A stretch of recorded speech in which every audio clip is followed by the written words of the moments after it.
Soy Rafik Abuali Said, transmitiendo en www.radiodf.net.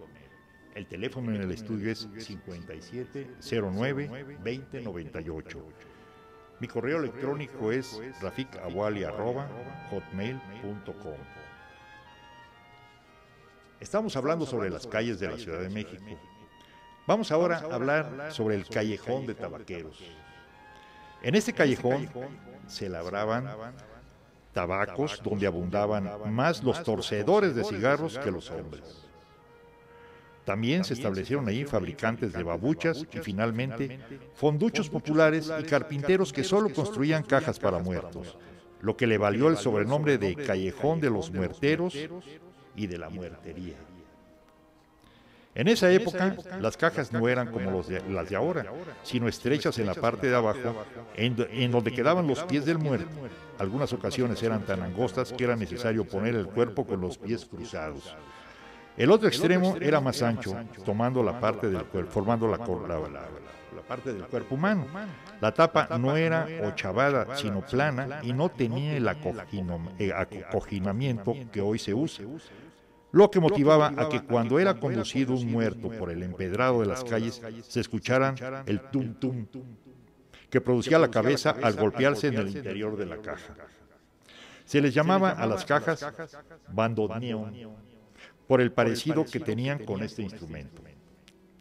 Las de lujo eran adornadas con figuras hechas de marmaja, las cuales brillaban cuando eran heridas por los rayos del sol. Otro dato importante para la historia es que en la casa de estilo mudéjar de ese callejón, que llevaba el número 10, vivió muchos años la nieta del padre Hidalgo, doña Guadalupe Hidalgo y Costilla, a la que aún se le tomó un retrato en 1919, el último de su larga vida. Y ahora vamos a hablar de la calle del Calvario. La calle del Calvario es la que ahora se conoce como la cuarta calle de la Avenida Juárez. Se llamaba la calle del Calvario en la época virreinal. Quien tenga la creencia que el nombre de esta calle obedece a ciertas prácticas religiosas referentes a los días de la llamada Semana Santa, que con gran fervor se celebraban en México, no se equivoca. Esta calle necesitó 3 siglos y medio para que se le pudiera considerar como calle. Se tuvieron que retirar las aguas de una laguna dejando un amplio campo para que surgiera ahí calles que después se llamaron Calle Nueva y de Revillagigedo. La Calle Nueva es la que ahora se conoce como Luis Moya. Imagínense esa zona, la Avenida Juárez, Revillagigedo y lo que es Luis Moya, que era una laguna. Tuvieron que secar esa laguna para hacer una calle. En el siglo XVI, al hacer los frailes de San Diego su convento, no les fue posible sacar las tapias de su huerto correspondientes a las calles de San Francisco. Fue por impedirle una acequia. Acequia no hay que olvidar que eran los canales. Hasta que se consiguió vertir a sus aguas a la laguna.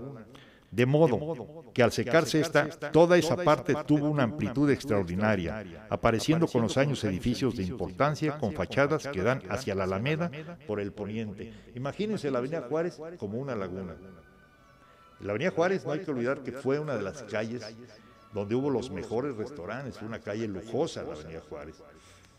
Entre las devociones profundas de los religiosos franciscanos que se habían diseminado por la metrópoli extensamente, estaba el piadoso ejercicio del Vía Crucis, ceremonia que verificaban de tal manera que al colocar las imprescindibles estaciones tenían cuidado de situarlas a la misma distancia que se hallaban en la auténtica Vía Dolorosa de Jerusalén, imitando un poco. Y hubo una indulgencia traída de Roma por estos frailes. Esta indulgencia era para México, concedida a los que en los viernes de Cuaresma anduvieran la estación desde la huerta del convento de San Francisco al llamado Humilladero, que era una capilla. Esta distancia era igual a la que hoy hay desde el centro de Jerusalén al Monte Calvario. De ahí vino el nombre de esta calle, de esa advocación al monte, teatro de la redención del género humano y advocación confirmada más aún cuando se llamó aquella capilla Capilla del Calvario. Esta devoción, que fue primero de la orden seráfica, logró un auge notable entre infinitos devotos y devotas de la Sagrada Pasión y ofrecía un espectáculo admirable por los miles de personas que recorrían ese Vía Crucis. Pero con el tiempo, aseguran las crónicas de aquella época, vino el abuso. Los viernes de Cuaresma era motivo de escándalo, de algazara, cometiéndose toda clase de excesos, y desde el amanecer de esos días hasta bien entrada la noche, el ruido y la chacota no cesaban, con detrimento de las buenas costumbres. Bueno, creo que en la actualidad seguimos con lo mismo, ¿no? Lo que es la Semana Santa no es una semana que la utilizamos para un recogimiento, sino más bien ya se convirtió en una pachanga, efectivamente. Mañana seguimos con este interesante tema. Soy Rafik Awali Said, transmitiendo en www.radiodf.net. El teléfono en el estudio es 5709-2098. Y mi correo electrónico es rafikawali@hotmail.com.